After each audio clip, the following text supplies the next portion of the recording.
friends. Happy Friday. How's everyone doing this evening? It's great to see you. I'm happy that Friday is here, and I hope that your weekend is off to a great start. We got a lot of good folks gathered already. I'm going to say established. You've been established much longer than this. Good folks gathered this evening. I have the Matches Memorial Friday Savinelli loaded up with some haunted bookshop, as is the tradition. I've got the Roadrunner with me, which has been the tradition lately, but we'll go back to the tamper patch soon enough.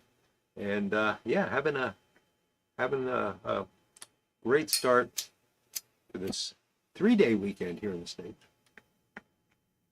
Well, I understand it's also a 3-day weekend in the UK and maybe some other France as well. But anyway, let's see who we have established this evening.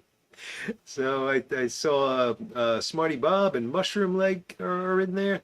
There's Patrick Grant, Smoking Saeed. Good to see you live, my friend. Hey, am I pronouncing your name right? Is it Saeed or Sayed? Let me know. Piper on the 45. Good to see you, John's Pipe Journey. Hello, Patrick Grant. Might have gotten you twice, Patrick, but that's okay. Signal Man Tony from Rhode Island. Alex Saunders Jr. Good to see you, Alec. Doug Owen, good evening. Doug, Gary Edminster. Gary, I saw you made it for the intro. Very exciting stuff. Good to see you as always, Gary. And yes, happy Memorial Day weekend to one and all. And I'll talk about it Sunday because I try to remember to do it every year. But remember what Memorial Day is about. It's not just the beginning of summer. Patrick got some 7-year-old Indian rum. That sounds nice. And there's Critics View. Hello, Critics View. Good to see you. Doug, it feels amazing to be a Phillies fan right now, but I got to tell you, it will change. I guarantee you, before the season's over, it will change. And if it doesn't, I'll just be very pleasantly surprised, but we shall see. Ochoita, how you doing, buddy? Codger Jim, thanking all the vets for their service. Yes, and remember those who gave all, which is what this weekend's all about. Absolutely, Jim. Michael Case, who's ready to roll. Good to see you, Michael. The second pronouncing is correct, says Smoking Sayed. I hope that's what I said second, because I can't remember. But I'm guessing it's close. Cypress Piper. He's got old Joe Krantz in his Friday Savinelli. And Patrick's got some 3-year-old Vaughn, Virginia, number 14 in his Savinelli 673 KS Fantasia. Wonderful. There's Jeffrey Feinberg. Good to see you, Jeffrey. The words are not coming out right tonight. I was going to say how to see you, Jeffrey. I don't know what's going on. It wasn't a particularly stressful or long day. I mean, I had a pretty easy day, actually.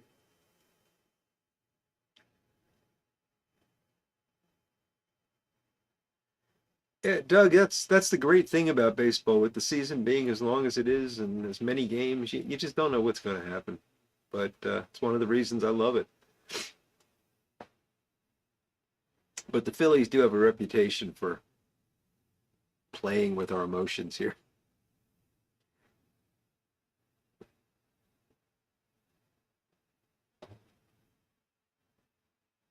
And I'd like to see the Cardinals do a little bit better, because when the Phillies knock them out of playoff contention, it makes me feel better. That happened, you know. Yeah. Anyway, I'm going with another Bullet Rye this week. For 2 reasons. One is I like it, and the other is I forgot to put the beer in the fridge. C'est la vie. Gary invited me to have another drink. Maybe that's why the words aren't coming out. Could be. Of course, this is just the first one. Ah, Smarty Bob, that is so kind of you to say. I'm humbled by that. You know, when people tell me that kind of thing, I think, you know, that's just crazy. But I'm glad I can play that role in some folks' pipe journey. Hate to use that cliche term, but what else are you going to call it? Just don't look to me for advice on sharp things.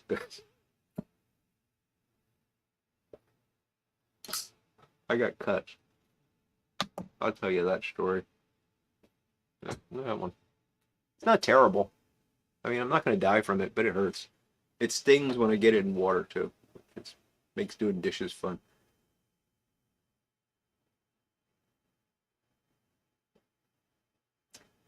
Alex Saunders Jr. is going to ask us a stupid question. There are no stupid questions, Alec. Speaking of cliches. Do wind caps come in a standard size? Oh. Doug, do you know anything about wind caps? He's looking to grab one at I've never even touched a wind cap, Alec. Is that true? I'm trying to remember if I ever worked on a pipe that had a wind cap. I might have, but I know nothing about them.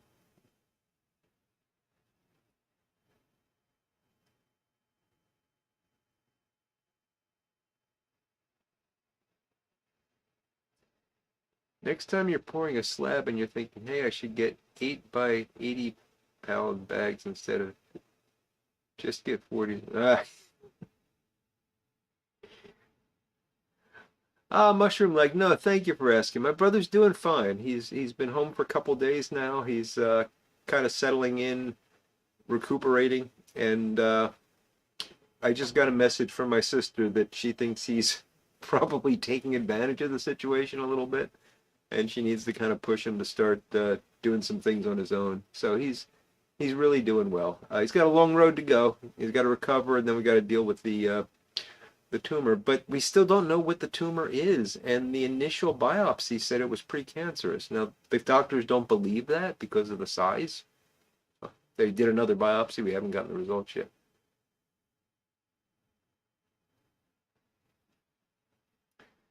This is true, Michael. It's good to have that early cushion.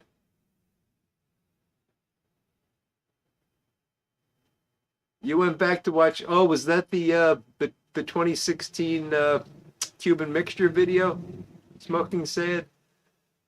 I was a very different looking guy back then. I joked on Sunday that I look like Kingpin from the from the Spider-Man cartoons. Wear my Playtex living gloves when washing dishes. Yes, Michael. I'll put on my apron and the big yellow Playtex gloves. Uh, there you go, Patrick, with an answer. So wind caps are one size. You adjust the wings to fit the bowl. There you go. Oh, and Doug Owen also said wind caps usually have a spring-loaded feature so you can fit them into any bowl. Well, there we go. Thank you, folks. Thank you, Patrick and Smoking Sad. Much appreciated. And there's Eric, the blue-collar pipe smoker, saying Dewey Oxburger for some reason. Good to see you, Eric. Oh, John likes the pipe mortar video. I'm glad you like it, John.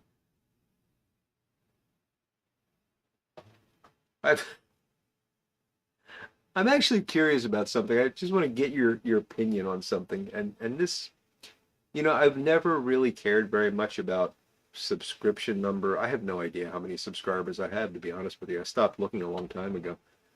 I don't really care about views or anything. I stopped the monetization. I do this because you folks seem to enjoy it. I usually get good feedback and I enjoy it. So, but I noticed something really odd about the Sunday videos recently.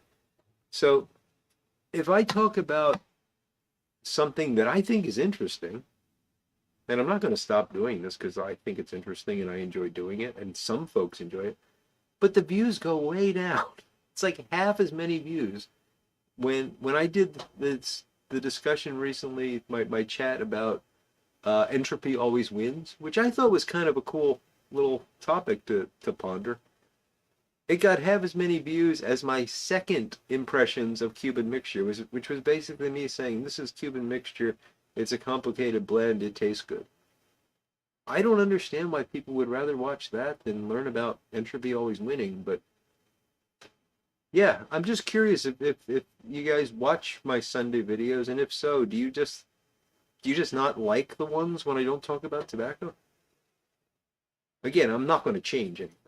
I'm going to, because if I do, if I start thinking too much about my Sunday videos, I'm not going to do them. Uh, Doug Owen says his doctor uses Playtex gloves for certain parts of the annual physical. You know, a lot of doctors don't do that anymore, which I thought was kind of odd. They rely on the blood tests now.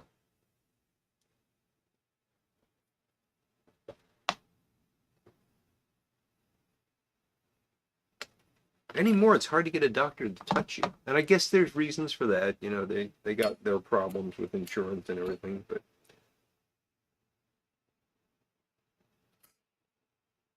I can remember being younger and going to the doctor, and it was like you were just a piece of meat. They were throwing you around and poking and prodding and everything else. Oh, Kadri Jim, thank you. And I know. I'm just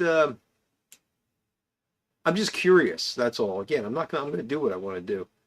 Lie on my intro card, says Michael Case. A couple people said they liked the entropy video. Yeah. Tunnel Take, how you doing, Greg? And there's Phil Rivera. How you doing, Phil? Yeah, I am good. Again, I was just curious about it.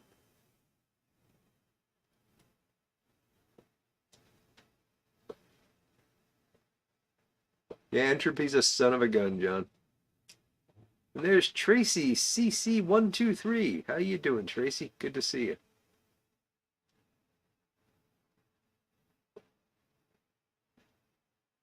Ron Hardcrackers. Is that a... You know I'm emoji blind, right? Oh, it's a fish, I think.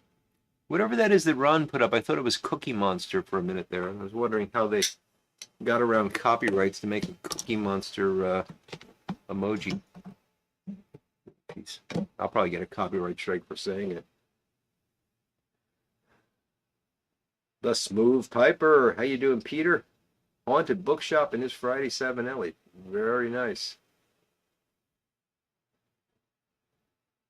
Ah, Michael, you're a true fan. Thank you.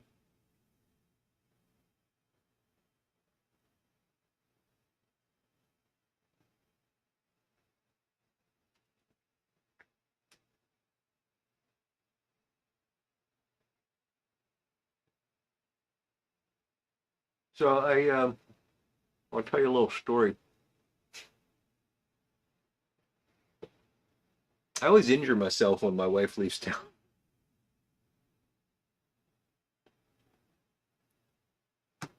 You know, I love her dearly, and I make jokes about her and everything, but she does keep me sane, and it's not good for me to be alone for too long because I start to do things.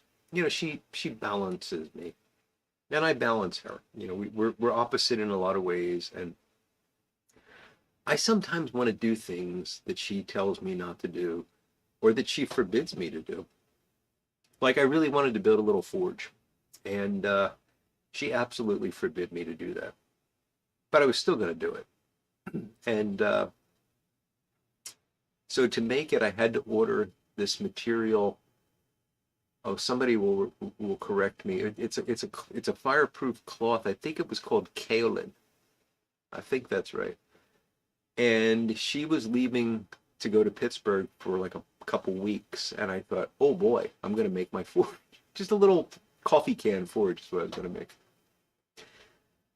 So I calculated out how long she was going to be gone and when she was leaving and everything, and I placed an order for the kaolin so that it would arrive.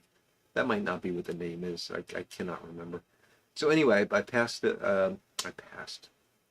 I just read Mushroom Leg's comment that he passed a kidney stone. I'm glad to hear that, Mushroom Leg. I know that was very painful, and I hope you're feeling better.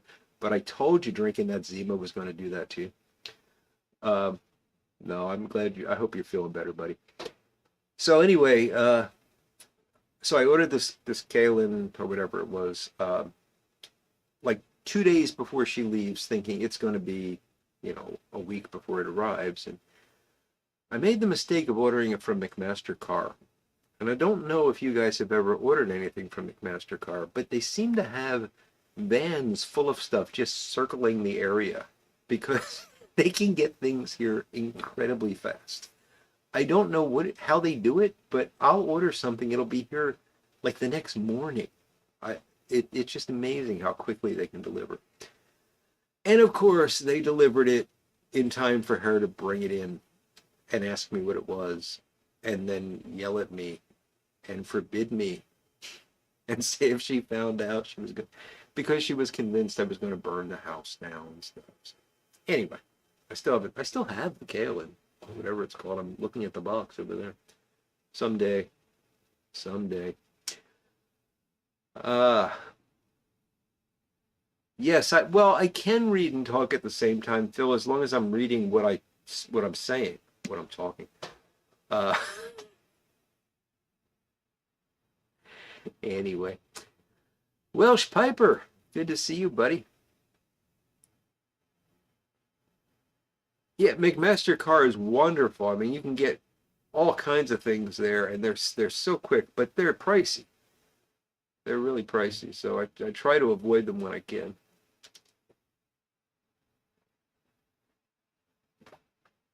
So anyway, when she goes away, I do things that I shouldn't do. And we have this little Breville toaster oven, air fryer. It's a miraculous little oven. I mean, we use it all the time for everything. And because of that, it gets kind of grimy. And the glass on it is very dark, like baked on grease kind of stained glass. You know, it's like that brown. And it's been bothering me. And I'll leave it alone. So I decided yesterday night, last night, like around 6 o'clock after I ate dinner, that I was going to clean the oven. And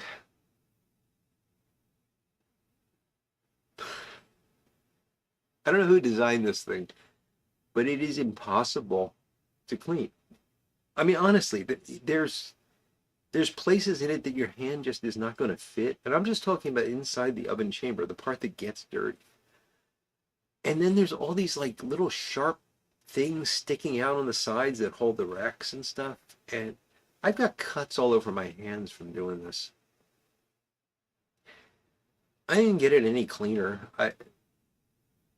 And, you know, how do you clean the glass? So first off, you're not allowed to use oven cleaner in it because apparently it's got a non-stick coating that you'll destroy. Well, the non-stick coating isn't working because everything is stuck. So how do you clean it? And she keeps telling me that you need to use baking soda for everything. She's really been on the baking soda kick lately. And I said, well, it's just a mild abrasive. It's not going to really do anything. So she calls me last night when I'm in the middle of doing this, and she heard me because I just put her on speakerphone because I was trying to get it done. And she said, what are you doing? And so I told her I was cleaning the oven. And she said, oh, you should have left it alone. You know. She said, well, when you clean the glass, this is what everybody on the internet's doing. This is what everybody on YouTube or TikTok or whatever the heck she watches. They mix baking soda with Dawn dishwashing detergent and water, and you make a paste. And then you smear that on the glass, and you let it sit for an hour, and then you just wipe it off, and it's magic. Yes, I do think they want to just sell you another one, Jim. I think that's probably true, but that's not going to happen. Oh, Phil's saying vinegar and baking soda. Phil, stuff the baking soda. I'll tell you why I'm saying that. So I do this, and I'm wiping it, and nothing. It did nothing. Something. Okay, maybe I got to scrub it. So I get one of these little scrubby things, and I'm scrubbing it, and adding a little water and nothing. It's just it didn't do anything. So then I thought, oh, maybe a little vinegar, because vinegar is going to activate the. I know enough chemistry to know that this is stupid, but anyway. So I didn't want to pour vinegar on it because I didn't want to have, the grade school volcano. So I just poured some vinegar on a sponge, and it's foaming, but it still did absolutely nothing. Nothing. So I said, okay, well, I'm just going to get this stuff cleaned up. Do you know how hard it is to clean up a baking soda paste? It took me over an hour just to clean up this little piece of glass to the point where it didn't feel like there was a grit on it. And then it would dry and you'd rub your hand across it and more baking soda would come off because the baking soda, yeah, it dissolves in water, but if there's any water left on the surface, it's still there and it precipitates out. I still don't think the baking soda is out of this oven. So anybody that thinks you can clean stuff with baking soda is wrong. Baking soda is not a cleaning agent. And I'm convinced the reason why there's so much of this baking soda nonsense on the internet right now is because these kids don't want to scrub anything. They don't want to actually do any work. So they make up something in the hopes that it'll work. And if they pretend hard enough, I'm sorry, I'm a little upset because I got a lot of cuts and I got baking soda. All right, I'll stop talking about the oven now.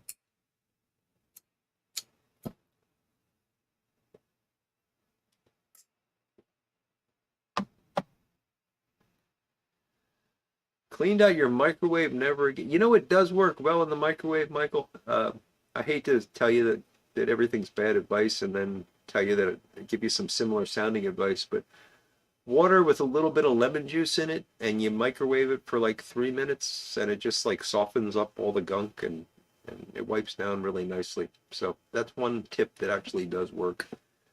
I've seen people just like cut a lemon in half and microwave that, but I think having the water helps a lot. So it works on Pyrex bakeware, huh, Phil? Uh, I don't know. I believe you. It just didn't do anything for this.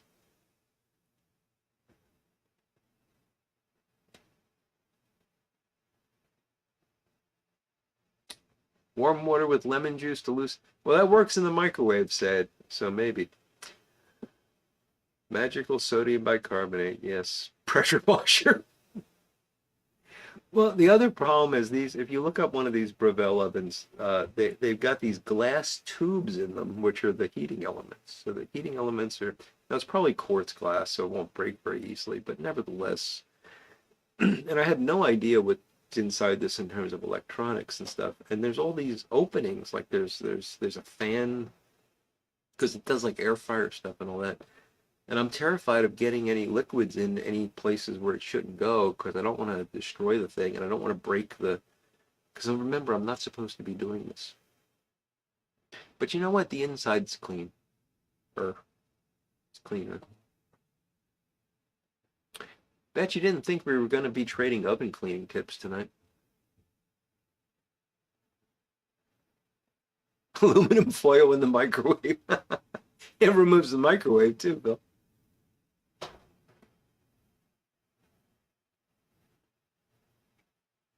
You clean coffee pots, Michael?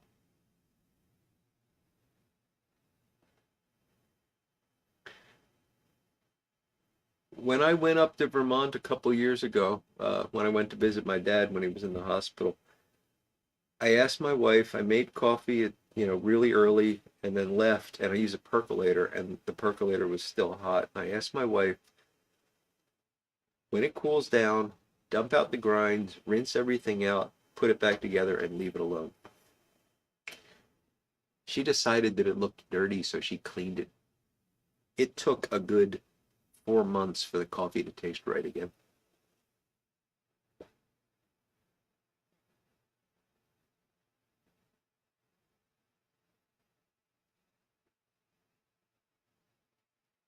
Flint Hill Briar, that would be a fun way to get rid of a microwave oven.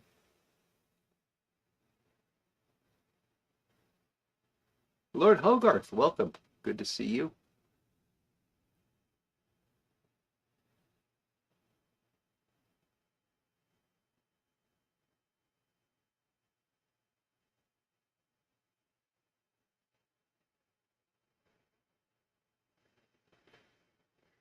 Cypress Piper, it's one of those jobs that just it seems like it's fine, it's just a little dirty, and then all of a sudden it's so bad you don't want to use it anymore. And it's a pain to do it.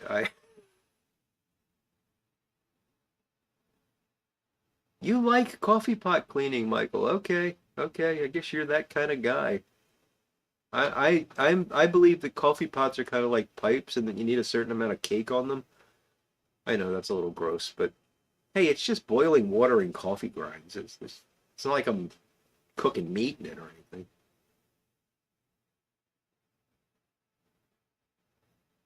Big Country Briar, how you doing, Cole? You're at SeaWorld? Kids are trying to kill you on coasters? What? Oh, roller coasters. Sitting on a bench. Okay, I got you now. I was misreading that. I thought you said everyone was sitting on a bench. Well, I didn't know you were in SeaWorld, Cole, but I hope you're having a good time and try to be careful on those coasters.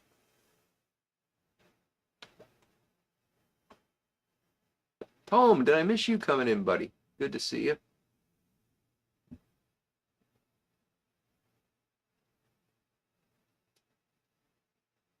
Yeah, I've been there, Cyprus.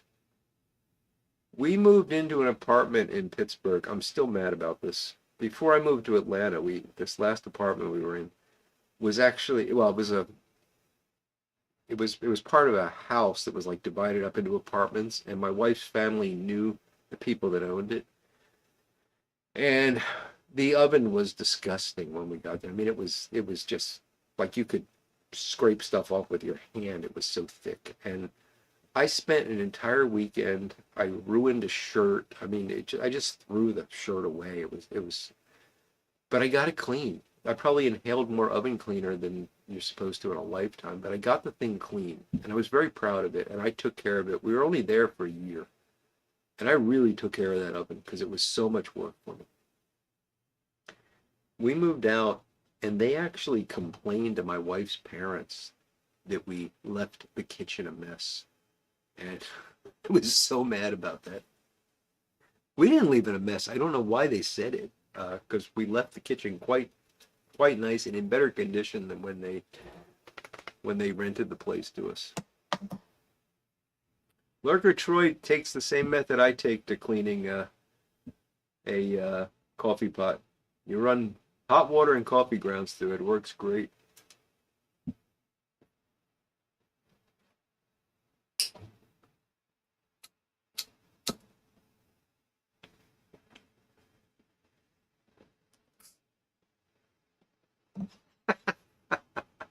Oh, Paul, at least you know you got braking power now.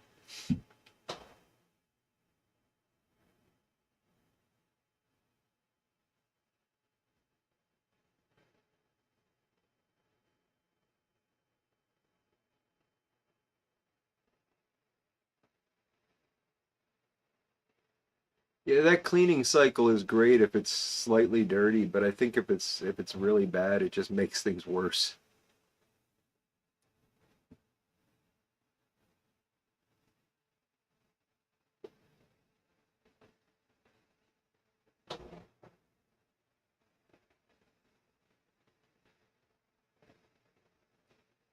Yeah, I hate that kind of stuff too, Phil. It's really hard to get it clean, and I particularly hate it when you see the scratches in it, and you can polish them out, but it's a pain to do it. And yeah,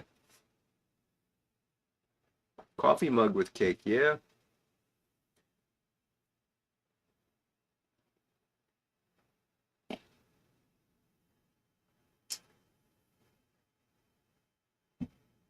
mushroom leg finds tranquility when he cleans. I get a certain sense of that too. It's I was thinking as I was working on the oven. Oh, I didn't finish the story actually. I got to a point where there were just nooks and crannies I couldn't get to, and I was thinking, well, why don't I just go get my screwdriver and take the thing apart? And I was thinking about it like when I work on a tool, if I'm restoring an old tool or if I need to put new bearings in a tool or something like that, you take the whole thing apart, you clean every part of it, you can get to everything because it's in pieces, and then you put it all back together again. You know that piece of equipment much better. You know that tool inside and out. That's the way you should do it.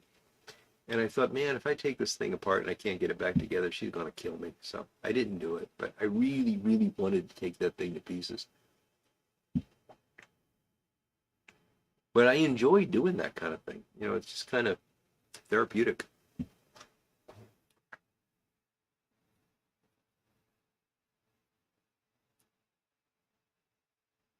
Steel scrub pads stick to Pyrex.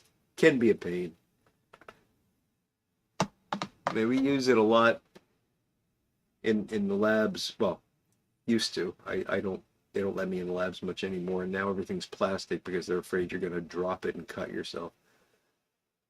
But I used to make these solutions that could, if you, this is too complicated, but let's just say that they could make a calcium carbonate uh, that would stick to the glass, which is what hard water does. It's this stuff was so hard to get off, and it just made the thing look like it was a filthy piece of glassware. And you know, you're in a biology lab and you want everything to be sterile, and you got this like ring of white grime around your beakers.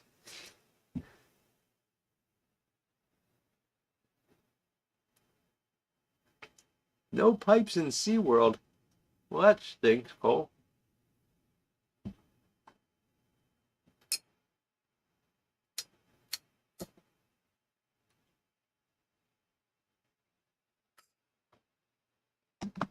Smoking Sade has another oven cleaning tip. Cornstarch this time. That's interesting.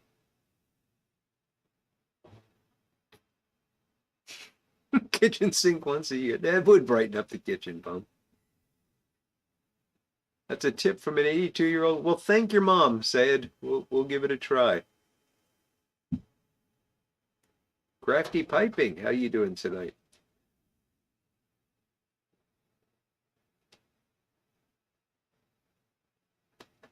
I think I'm done my first pipe.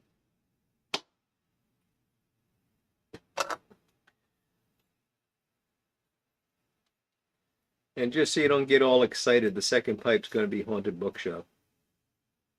Well, you know what? There's a little bit left. I can get a couple more puffs out of this. I hate to waste Haunted Bookshop. I just bought some Haunted Bookshop. It was on sale at, I think it was tobaccopipes.com. They had 15% off. I can tell you about it now because I already bought mine.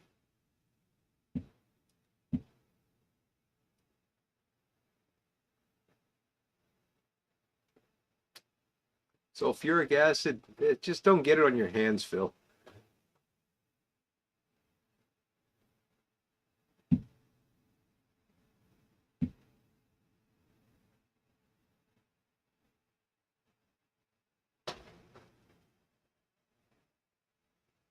Yeah, I used to every once in a while get some. Actually, I was using hydrochloric because it didn't smell as bad, and would clean out the glassware. But it, they've got so many regulations now. Like you can't. Okay, you might think it's odd that I want to pour hydrochloric acid down the sink, but actually, if you dilute out hydrochloric acid, it's just chlorine and hydrogen. It's there's no reason not to pour it down the drain. You're not allowed to do that anymore, so you got to have a special container that you put everything. So nobody cleans anything anymore.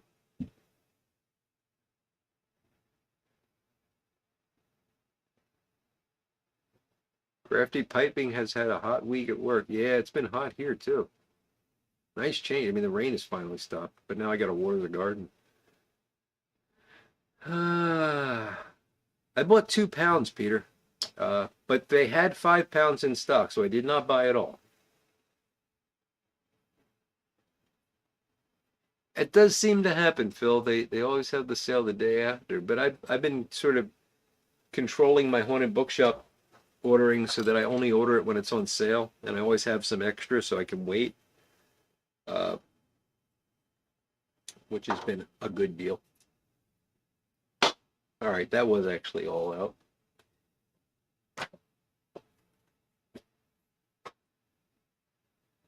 So Palm opened a jar of OGS Pro Simon of blended quality. It was 2 years old. Could not believe how fragrant it was. Huh. Good stuff. Xylene gives a good buzz, yeah. Highland Duncan. Hello, sir. Good to see you.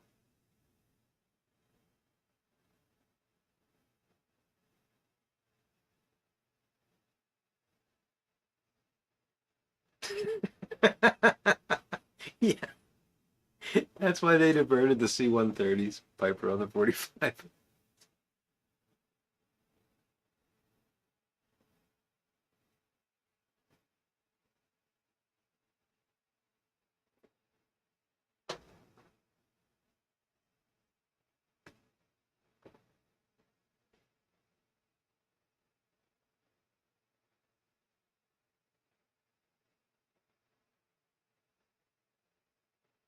Yeah, I'm familiar with Golden Slices, Pum. It's that's the, if I'm remembering right, that's the one with the judge on the tin. And every time I see that tin, I think it's a nun. And that's probably just my upbringing coming through. But for some reason, when I look at that tin, I think it's got a nun on it. But it's a judge with the powdered wig.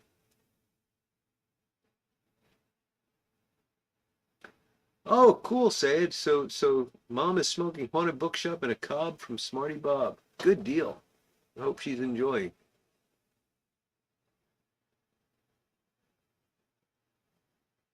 Wow, Lord Hogarth, 40%? My goodness.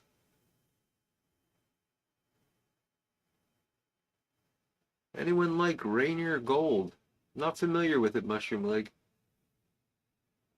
It's very similar to OGS. You could swear it was. Interesting.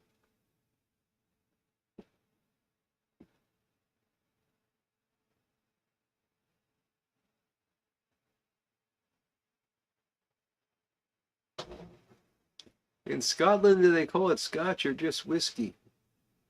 I would assume if it's not Scotch whiskey, they would, well, maybe they just don't drink anything but Scotch, and therefore it's all whiskey. I don't know. Where's Highland Duncan? Does anybody drink non-Scotch whiskey in Scotland?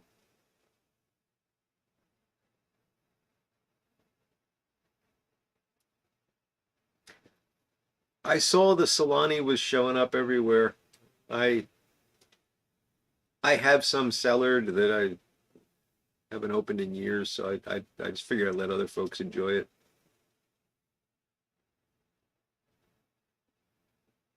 A Dutch judge. Is that what it is, Michael?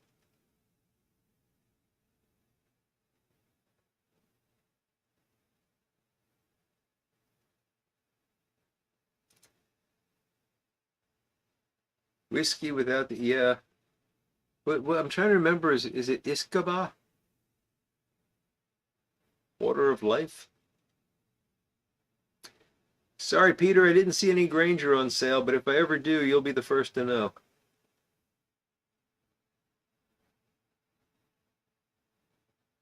Sleepy Piper Todd, good to see you, buddy. Thanks for joining us during your work break.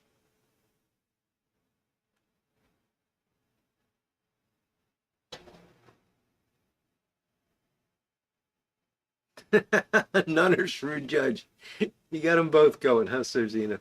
Very good.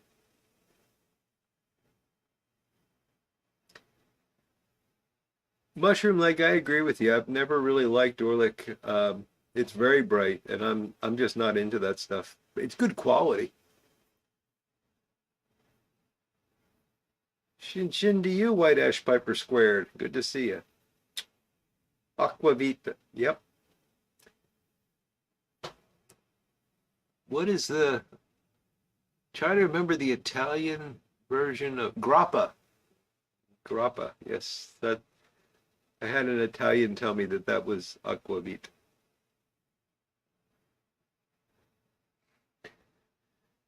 But he was very drunk. Okay, so my second pipe tonight is going to be Haunted Bookshop. The reason being, I accidentally loaded it when I was supposed to be loading the Friday Savinelli before the show. Uh, I loaded it because the pipes look almost identical. So I've already got this loaded up, and it's going to be Haunted Bookshop in my Briar Spirit Janus pipe. You can see the similarity there, strike.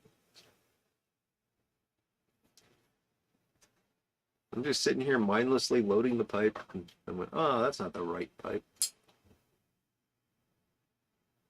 Oscabetha?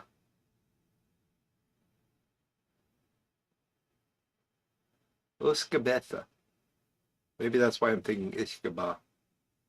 Maybe that's Irish. I don't know. I'm probably murdering the pronunciation, Duncan. Sorry. Oh, there we go.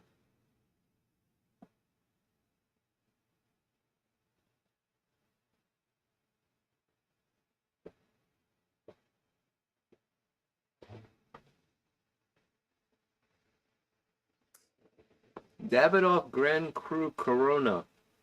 Is that a light wrapper like a Dominican or Connecticut?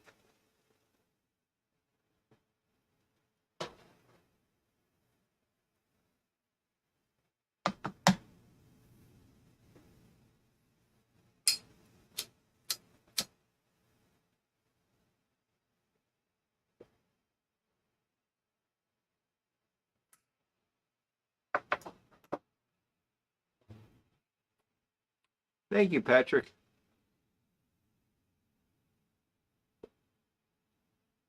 This is one of the Briar Spirit pipes that I have.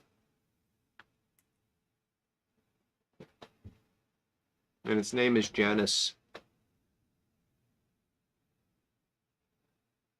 For reasons that should be obvious.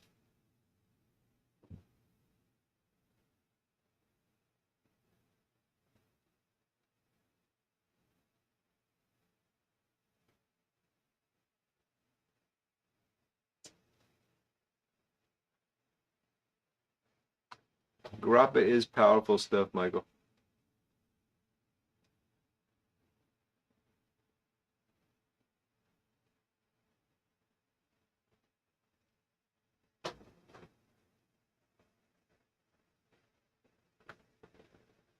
No, it's not Spanish, Doug.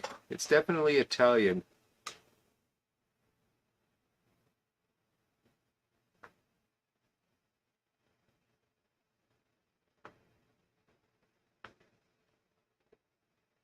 I love the scene in Hemingway's short story, Hills Like White Elephants.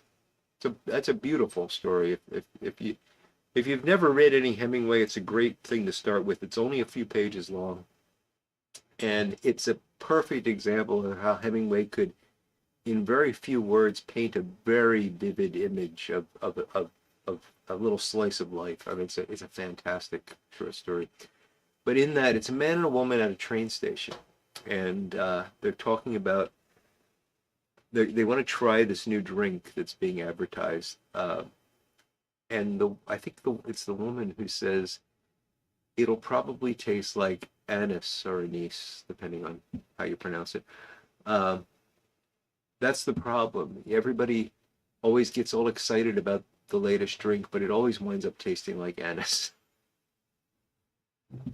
And that's kind of true.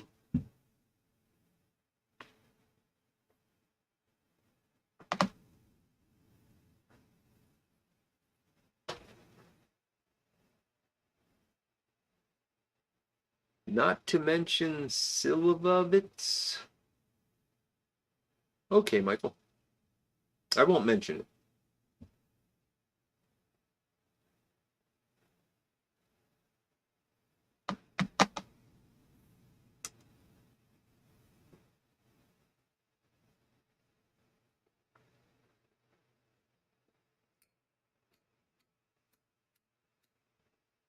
Why are you being so difficult tonight? There we go.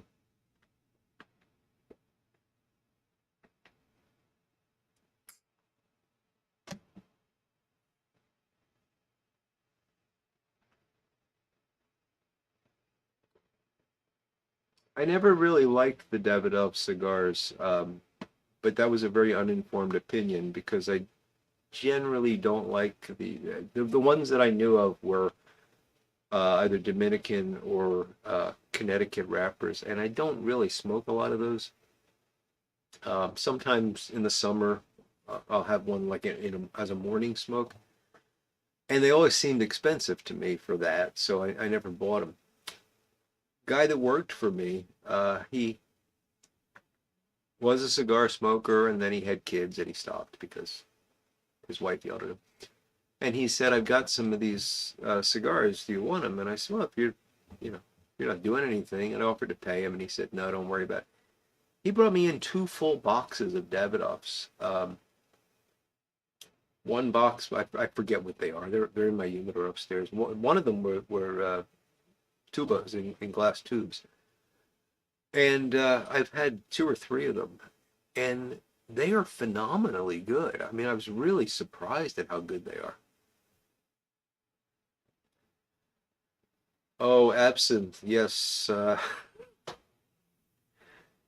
Did I tell you guys I went to an absinthe tasting back in February? I don't know if I ever talked about that. The wife and I had a very unusual weekend trip last February.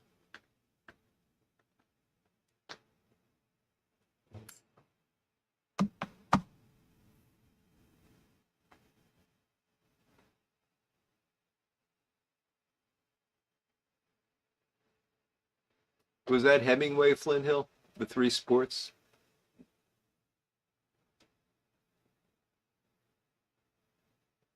Alex Saunders, have a great weekend, buddy. Thanks for joining us.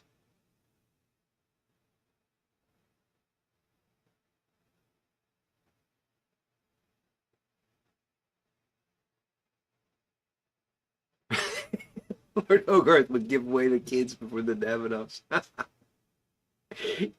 Yeah, I don't think he had that option, but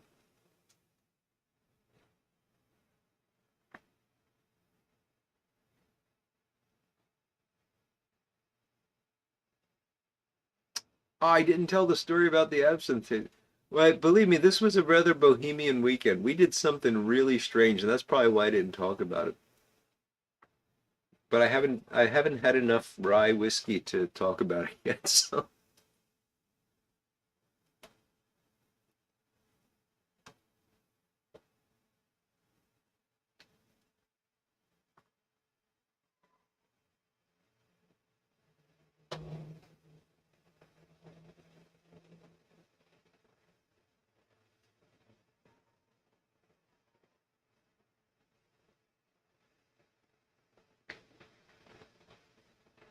good shine will make your mind go absent. There you go, Gary. We need a T-shirt.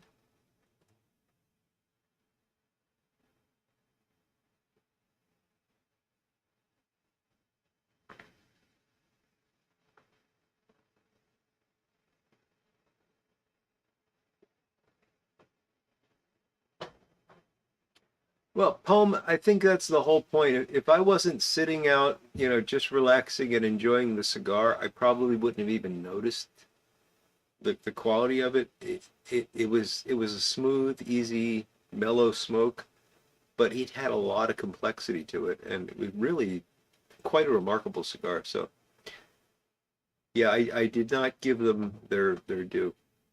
Yes, Flint Hill, it was the steampunk convention, so I did talk about it. There was no swinging mushroom leg.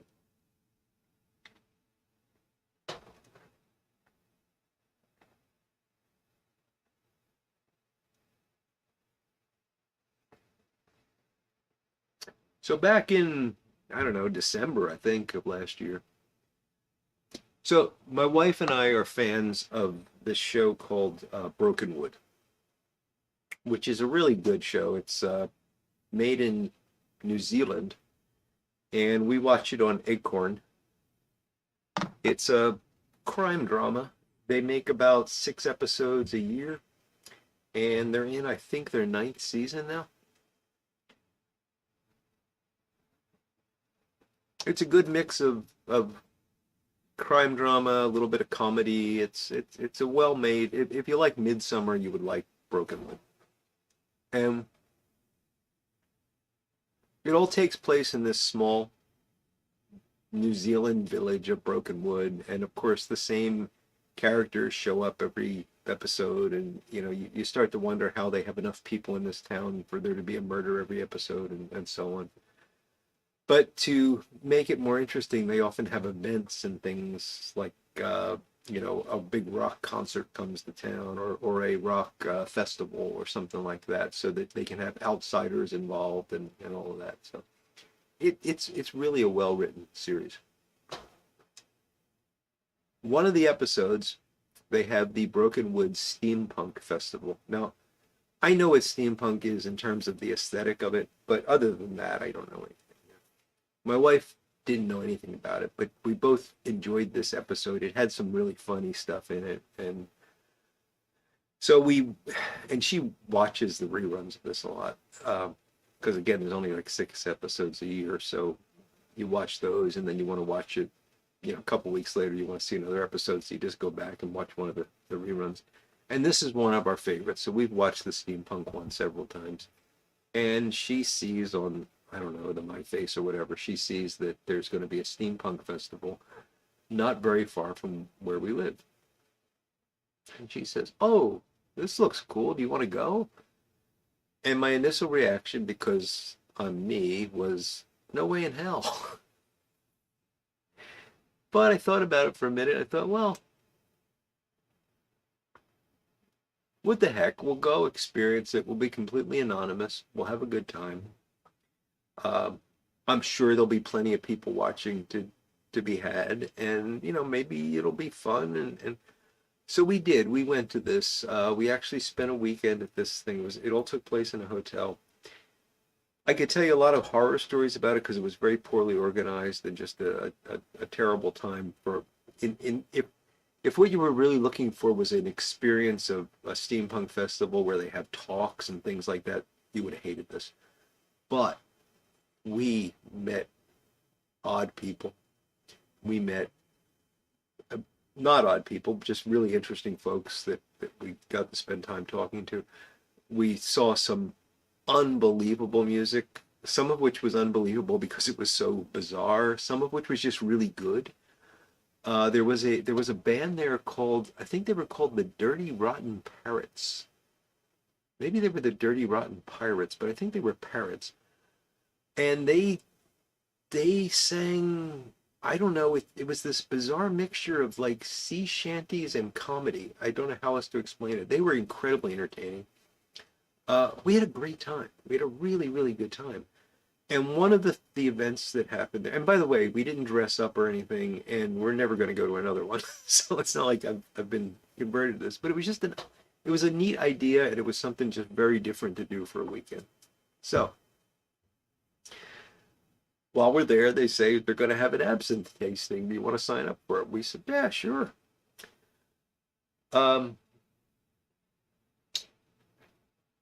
Absinthe is some potent stuff, and a lot of people didn't like it. So we're sitting at a table with a full bottle of absinthe at it, and don't drink too much because we only got that one bottle for the table. So we get these little plastic cups, and we all put a quarter of a shot in, and everybody's sipping like, oh, I don't know. And I'm like, oh, it tastes like anise, pretty good. And it was very warming. It was very comfortable. I liked it a lot. So anybody want? Well, yeah, sure. Bring that bottle over here. So me and a woman actually drank an awful lot of absinthe. One of the other tables ran out, and one of the other people at our table said, "Oh, we have it here." And me and this woman yelled at this person. We eventually got our bottle back. My wife was going off.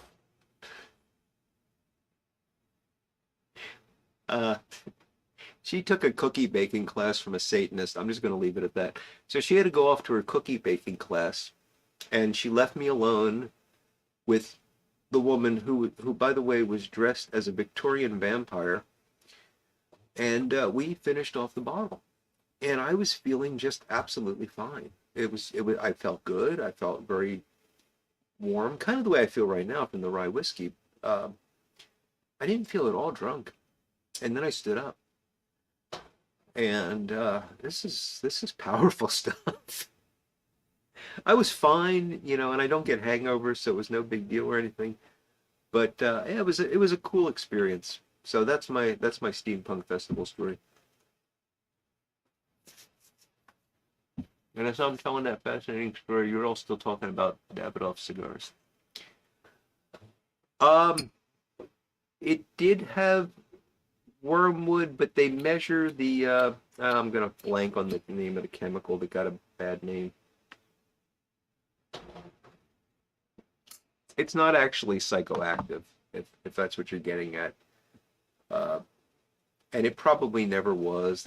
There's a whole history to absinthe that's strange, and there was there was there was absinthe that was counterfeit absinthe, and that was the stuff that was actually causing all the damage, and that's why they banned it completely.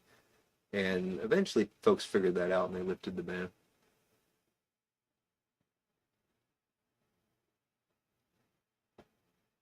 That's interesting, Palm. You go the opposite direction that most people do, or at least that I do, which is to smoke.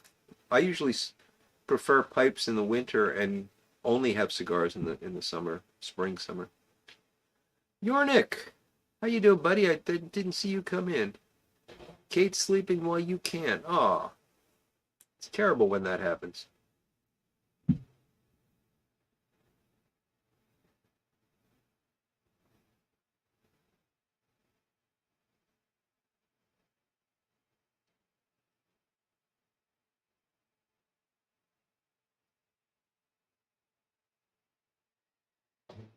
Yeah, Smarty Bob, I've known women like that, and I had a good friend when I was in graduate school that was actually she was married, and I was single at the time. I hadn't yet met my wife, and we used to. So I shouldn't be telling these stories. So I used to drink a lot when I was in graduate school. I wasn't like an alcoholic or anything, but I drank more than I should have. There was a hotel right across the street from the lab that had a bar in it that did a happy hour every night where you could get they had a buffet and it was all the food you could fit on a plate for $1. And as poor graduate students, this was like a blessing to us. And we would actually go in and like give the waitress $10 and say, just keep bringing beer and figure out what your tip should be. And at the time, beer was cheap. We were drinking Iron City, which was cheap. Uh, and then I'd go back to the lab at work, which was not a smart thing to do. So anyway, we're there one night, and it's me and this woman and another guy actually, and we would go beer to beer, and she could really hold her alcohol, and I could too. I was a lot larger back then than I am now, and yeah, Yornik, I think that's part of the story. The about the guy that killed his wife. Yeah, Satanists make good bakers. I'll tell you more about that if you want. But so anyway, we drank more than we should have as responsible adults, which we clearly were not. And she had to drive home. And I started saying, you can't drive. And this guy had this little card that had like your body weight and the number of drinks you should have. And so we're looking at it, and I'm trying to convince her that she can't drive home, which she really couldn't. She was very drunk. And I said, okay, so what's your weight? And I don't know, I'm not going to guess her weight, even if I had a chance at it. And I think I picked something that was, ridiculously low as a joke. And she looked at me, and because I had underestimated her weight, and remember, she's a little tipsy, she looks at me and her eyes get real wide and she says, "Marry me." And I said, "I can't, you're already married." She looked down at her hand at her wedding ring. She tore her wedding ring off and threw it across the room. So we had to go find her wedding ring. And we did find it, thankfully, because that would have been really hard to explain. And then I convinced her to let me drive her home. So her car's in a parking lot, so it's fine. And we get in my car and I drive her home. I pull up to the front of her house, and there's no way I'm taking her to the door because her husband's there. And her husband was kind of bit of a killjoy when it came to parties and stuff like that. So he's going to be mad about this whole thing, which is fine. It was all innocent. And I stay there and I make sure she gets to the door, and she like bangs on the door because she doesn't want to deal with keys. And I see her husband open the door and I wave and I drive away. Next day I go into work and her husband comes and finds me, and he very seriously says to me, "Can you explain to me why my wife informed me that she's leaving me to marry you and then threw up on my shoes?" I had a laugh. He didn't think it was funny at all, and he like stormed off. And yeah, so I didn't really have much of a good friendship with him after that point. You guys are still talking about cigars. I'm telling you all these great drinking stories.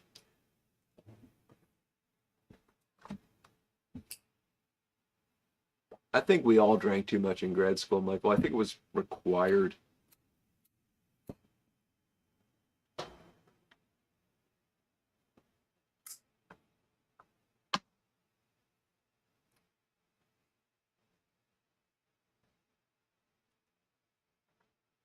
No, Poem, I'm far from a stud. It was just the alcohol speaking. I can't marry you. You're too skinny. That would have been great, Michael. Although at that point she might have jumped in my lap and it could have gone bad. It was pretty far from swinging, Gary. Believe me.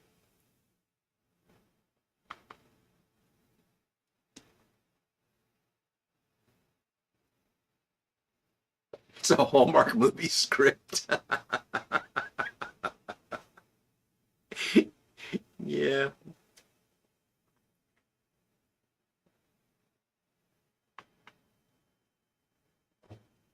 You want to hear about the Satan Baker? Uh, I probably shouldn't tell this story. So we walk in, and the first thing my wife sees when we get to this steampunk festival is this table of cookies. And my wife's diabetic. She's not supposed to eat cookies, but she cannot not eat cookies. I mean, it's just she's a cookie monster. And she finds out that this woman is giving lessons on how to make cookies and blah blah blah, and and I just ignore it because I don't want to see the cookies. So I'm like down the hall looking at something else, and she's having a class, and okay. And then she's telling me things like that, and she's going to talk about how the different ingredients can have different effects on your emotions, and whether you have different problems in your life, you can use different ingredients to do. This doesn't sound right. This sounds like some kind of weird cookie magic or something. But she's having fun. I don't care. And so that was the first day. This thing was. I mean, actually, that was we got there in the evening, and then it was a full day, and then there was like a half day. So the evening was sort of there wasn't much going on, but the vendors were out and stuff, and they had some music on the first evening. So the next morning we get up and we have breakfast and stuff, and we're walking around, and she says, "Oh, there's the cookie." Okay, she's over there talking to the cookie lady and stuff, and I'm doing something else. And then she comes and she says, "I want you to meet the cookie lady." So I go to meet the cookie lady, and oh, this is my husband. I say hi, the cookie lady is she's got like half of her head shaved, and she's got a pierced nose and tattoos and all that kind of stuff, which is not, that's fine.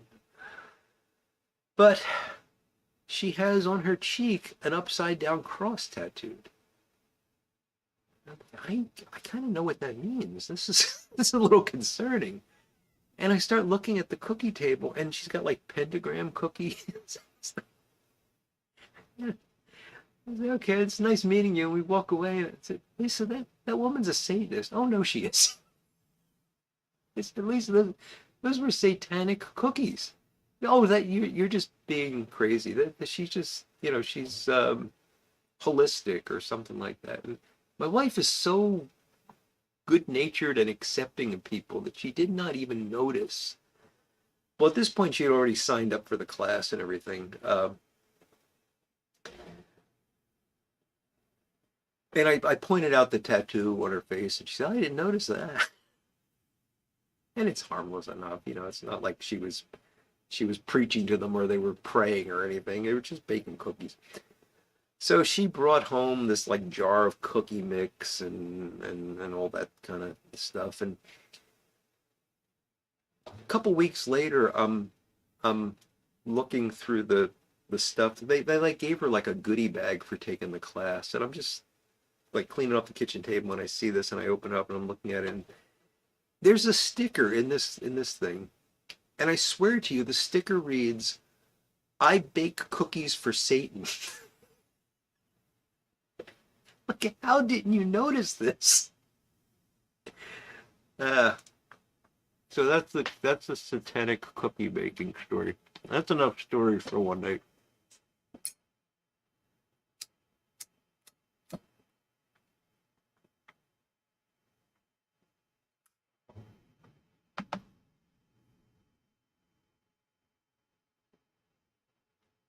Armenian cognac.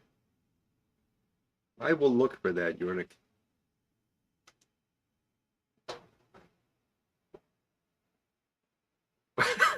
You think the Keebler elves were bewitched? That might be. That might be, Michael. A fan of St. Peter. Oh, Flint Hill, way to give the benefit of the doubt there. That's a good one. A bit obscure too. I like it.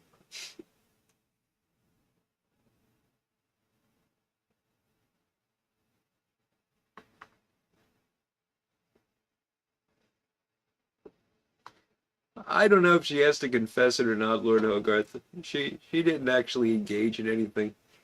And honestly, she was so innocent about the whole thing. She still doesn't believe it. I didn't show her the sticker. I really should pull that out and say, hey.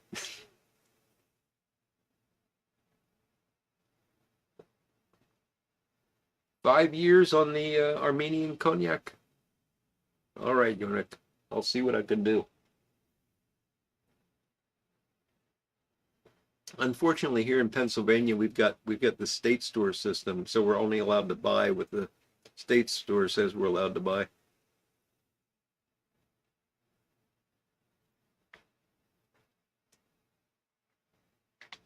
She's not doing it in the basement, Poem, because I spend a lot of time here in the basement, and I'm terribly allergic to cats. So,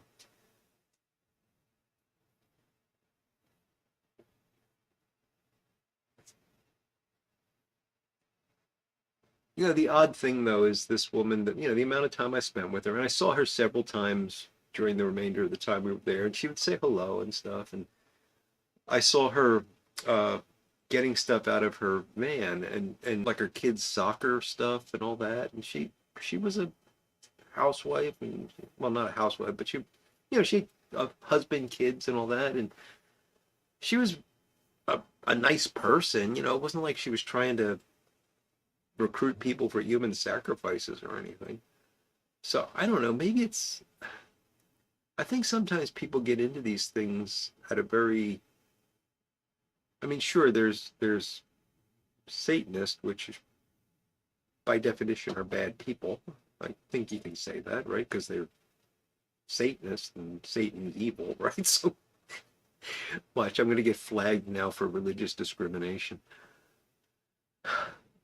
And then there's people that just think it's cool, and they call themselves that, but they don't really get into it, and which is sad. This person, I feel bad for this person. I feel bad for kids, but my guess is that's probably it. You're right about that, Doug. This is the only time in history where that would be a legitimate lifestyle choice. He makes smoothies.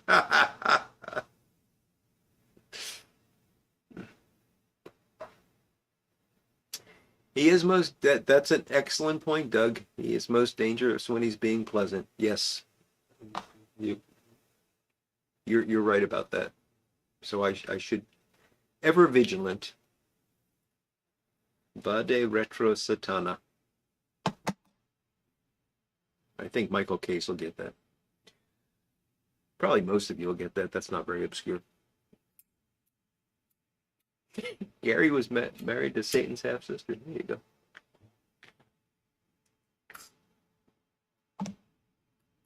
Oh, David, thank you so much. I'm glad you're enjoying it. Paragon Piper, how you doing? No worries about being late. You can't be late. Although you did just miss some really unusual stuff.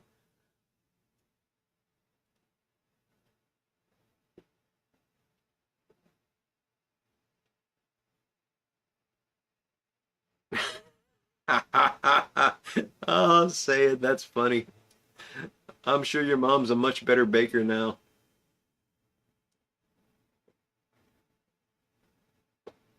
Well, Gary, was she into steampunk festivals? Maybe I met her.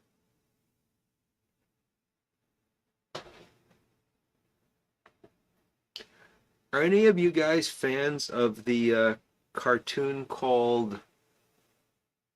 Oh, geez, I don't know what it's called now. This isn't going to work. I gotta look this up.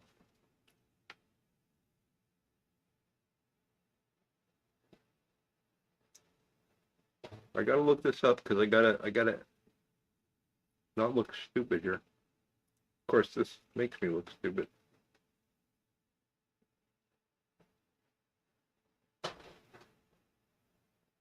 Disenchantment. It's a cartoon on Netflix called Disenchantment. It's actually from Matt Groening, the guy that did The Simpsons, that does The Simpsons, I suppose.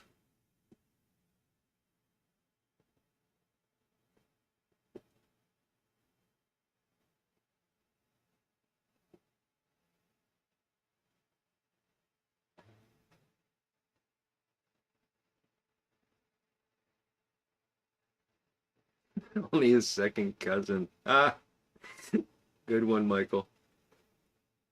Oh, Gary, I'm glad you had some laughs.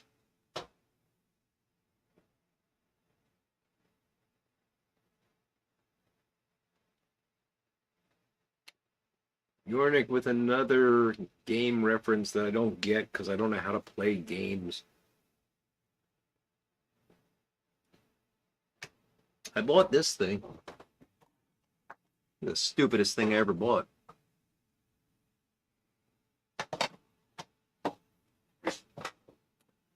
So Google has this whole game platform. I forget what it's called now. And I read about it. I went, oh, cool. I could play all these games on Chromecast. I just need a controller.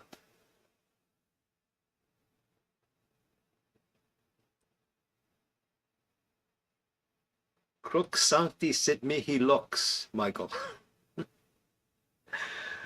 So I go and look up the controller and I find it on Amazon. It's like $13. I'm like, well, this is great. So I buy one right away.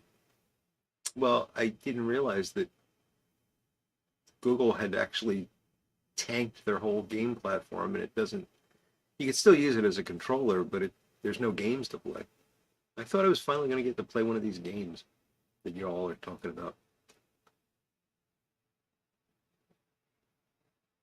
There's been a lot of talk about the adversary and cookies. It's you're going to have to rewatch Paragon. It's too difficult to explain.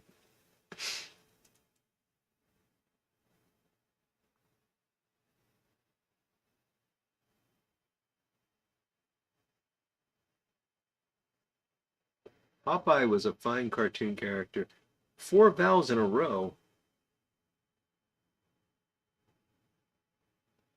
No, I can't think of any that have four vowels in a row.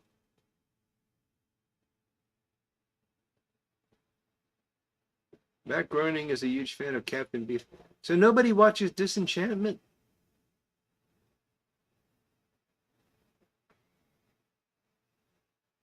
It's very funny. Anyway, the reason I bring it up is that in the current, well, the most recent season, so it's in season 5, there's a character that is a cartoon version of Satan, and he's truly ridiculous. And there's also a character that's a demon that has escaped hell.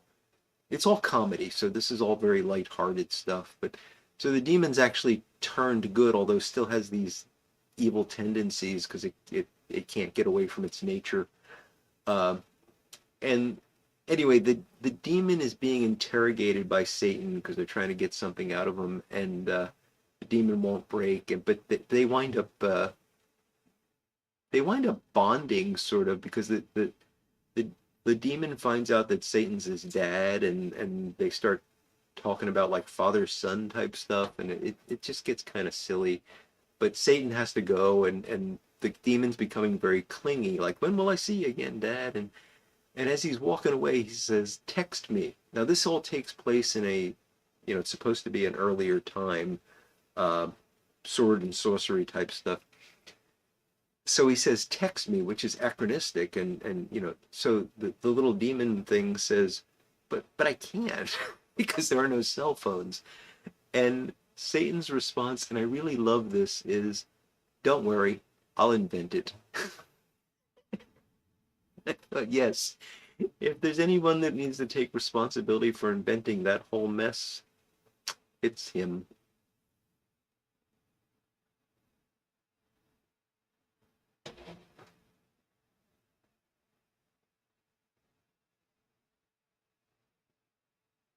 Ah, good. Okay, so we got some folks that watch it. Oh, David, I wish you didn't have that problem, but I'm glad it helps.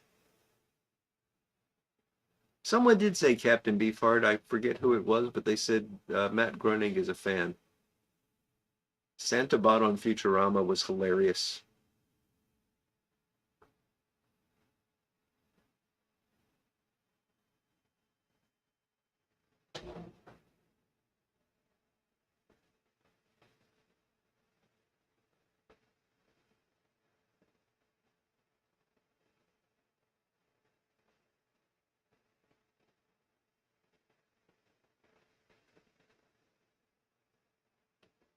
Plateaued.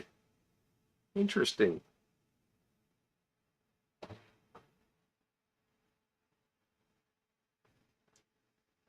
All right, Couch is here. We can start having fun now. How you doing, Couch? Good to see you, buddy. Start of your day was crazy.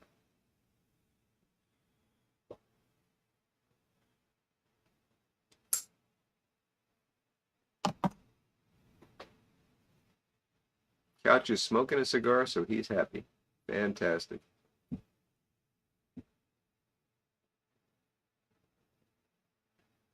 Lord Hogarth learned the word Q when he broke into one in London. Oh, that has four in a row too, huh? Well, there you go.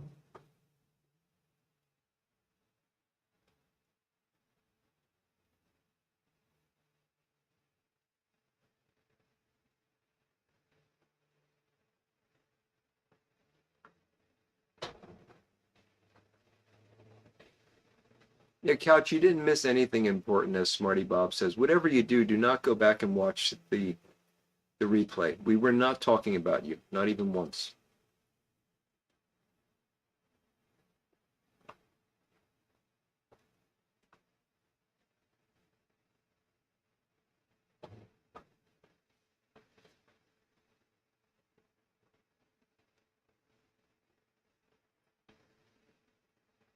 I'm drinking a little too fast for the timing tonight. Steampunk festival stories will do that to you.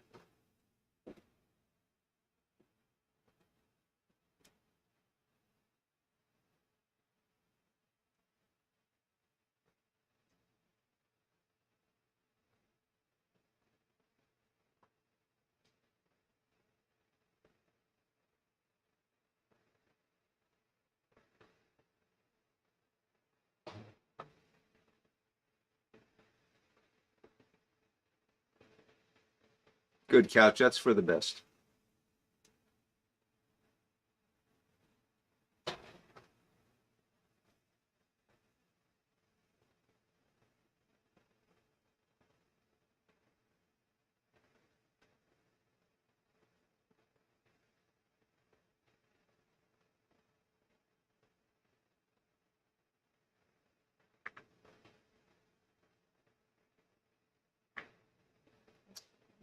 Don't worry, Flynn Hill. He wasn't listening earlier, I'm pretty sure.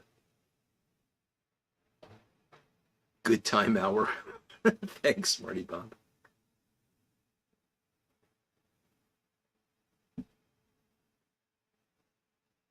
Oh, glad you like it, David. It's a great show.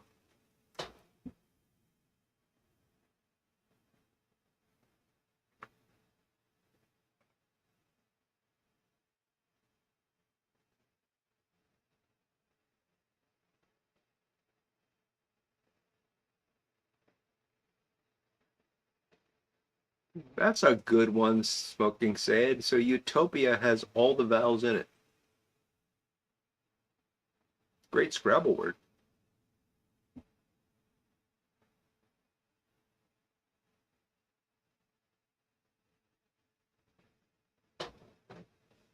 Oh, I hadn't thought about the fact that he has people, Yornik. The neighbor got a puppy. Ilva's got a buddy.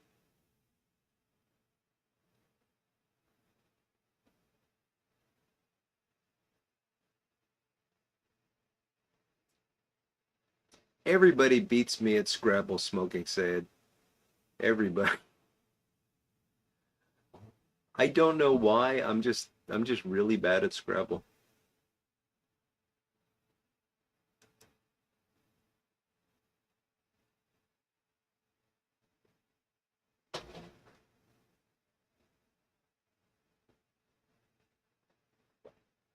I think that counts, Paragon.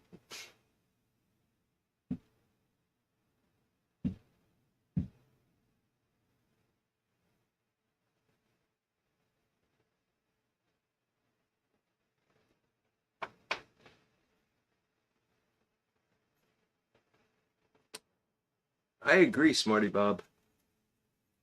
Mama Sayed is a smart woman. And I know she's smart because she likes Haunted Bookshop.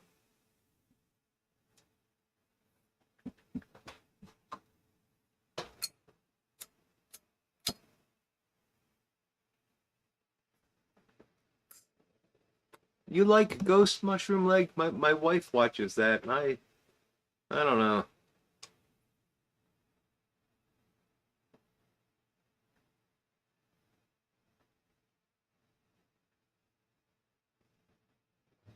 It's okay. It usually has like one really funny part in every episode based on what I've watched, but I don't know, a lot of that it's just not my thing. Chris Coate, good to see you, buddy.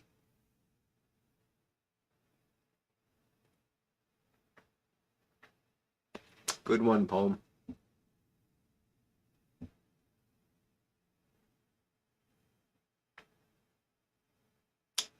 Oh, playing Scrabble with a New York Times crossword puzzle master is Patrick, that would be tough. You'd have to really improve your game there.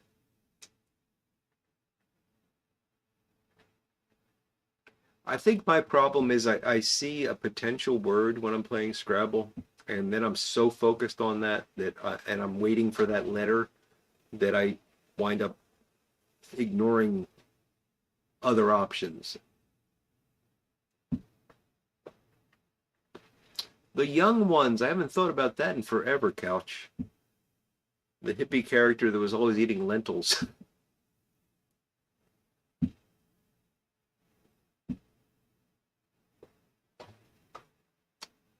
You pressed a half pound of Haunted Bookshop and then you're going to stove it, Paragon. Wow. That should be interesting.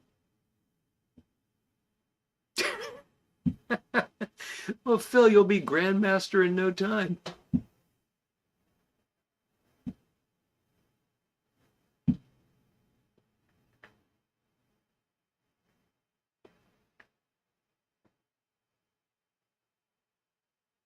That's one way to make the game interesting, Michael.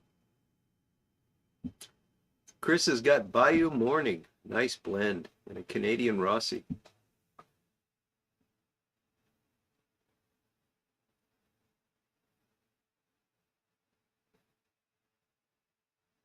A man Graster. Good one, Phil. Motorhead was on the young ones. How about that? I barely know who Motorhead is, but I noticed our buddy Tim isn't here tonight to tell me that I don't know anything about music. We miss you, Tim.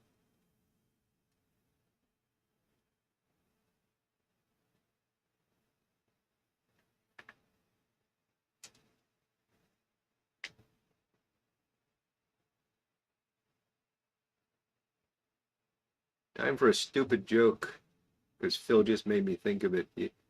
You know about the dyslexic atheist who didn't believe in dog?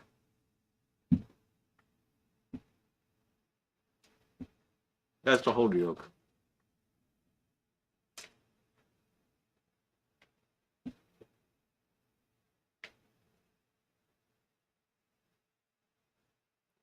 I also heard the end of the Buddhist monk buying a hot dog joke, which I didn't know it had an end to it. You surely know this joke where the Buddhist monk goes up to the hot dog vendor in New York and he says, "Make me one with everything." And I always thought that was the whole joke. But there's an extension to that where the monk hands the hot dog vendor a $10 bill, and the hot dog vendor says, "Have a nice day." And the monk says, "Hey, where's my change?" And the hot dog vendor replies, "Change comes from within."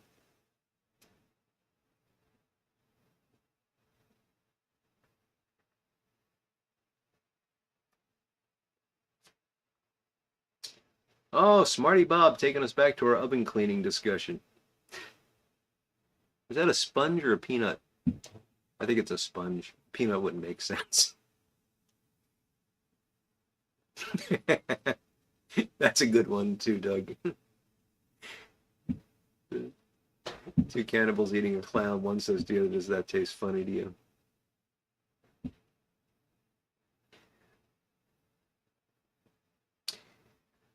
One eye said to the other eye, "Between you and me, something smells." Oh, sorry. This could go on forever. We should stop. Doug, don't encourage me. We only got 2 minutes to go. Baked on cheese, Phil? Ah, just put some baking soda on. It'll come right off.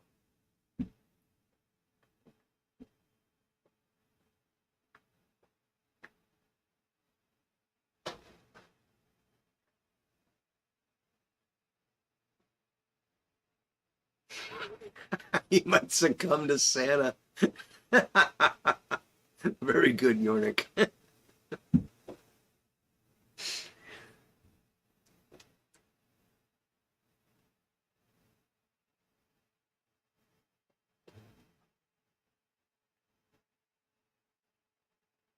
Believe me, Phil, if I keep telling these jokes, 2 minutes will seem like an eternity. Poem, I don't want to know the end of that joke. Sorry. We do need another stupid joke night. We didn't do one last year. So yes, we should do that.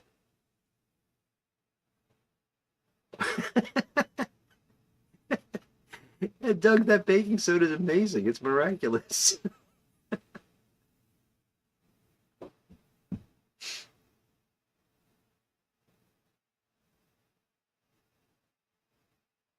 Oh, Phil. All right, Phil. I've been wanting to do this. Here we go. This is for Phil. If I can find the right button. I hope that worked.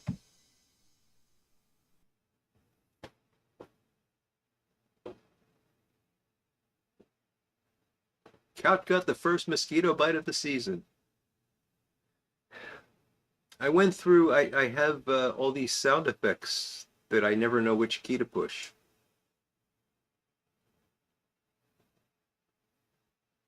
Why a one-legged man goes into the bakery here. They have great rolls. Okay, we'll do it again. Let me know if that's working.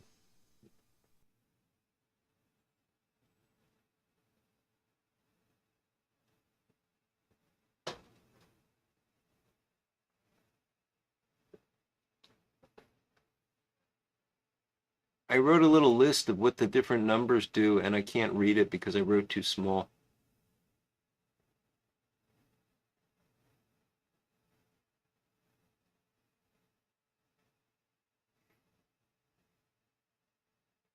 This is my favorite, and I never get to use it.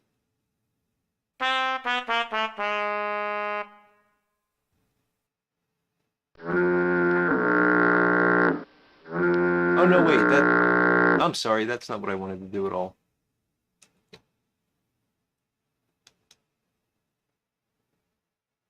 Did that foghorn or trumpet? It was supposed to trumpet. Yeah, that should trumpet. Mary had a little lamb and the doctor fainted. One-legged guy takes two pants to the golf course in case he gets a hole in. Oh, no, no, sad, no. We do need a stupid joke night, yes.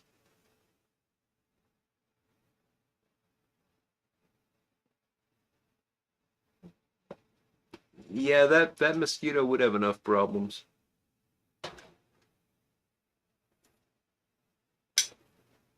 All right, well, we will do a stupid joke night. Um,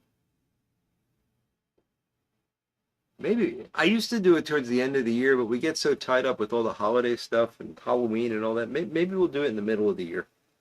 So maybe we'll counteract Hallmark's Christmas in July with a stupid joke night. How's that sound?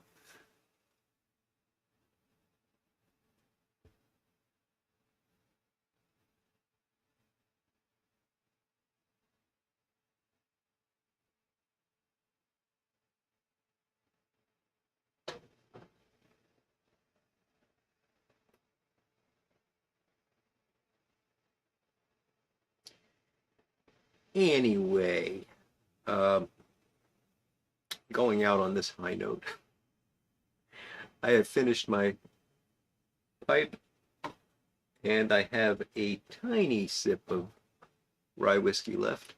So I did time it out okay. So with that, folks, I'm going to bring this show to a close. Thank you all for joining me. It's been a fantastic time. Thank you for listening to my stories tonight. I know I babbled on a lot and didn't pay enough attention to what you were saying, but hopefully you found it entertaining. And Hillbilly Piper's going to tell my wife. So now I'm in trouble. Thank you, Donnie. Hey, Donnie, you going to Columbus this year? Thank you, Patrick. It's the highlight of my week for sure. Absolutely. So thank you all for joining me. It's been a great time. You all have a fantastic weekend and a great week. And I'll be back on Sunday with a video that will hopefully be a bit tamer than this. And we'll be back next Friday. I'm pretty sure. I'm still keeping it open, but hopefully plans will all settle soon, and we'll be able to get back to our regular schedule without any fear of interruption. So with that, folks, have a great Friday evening,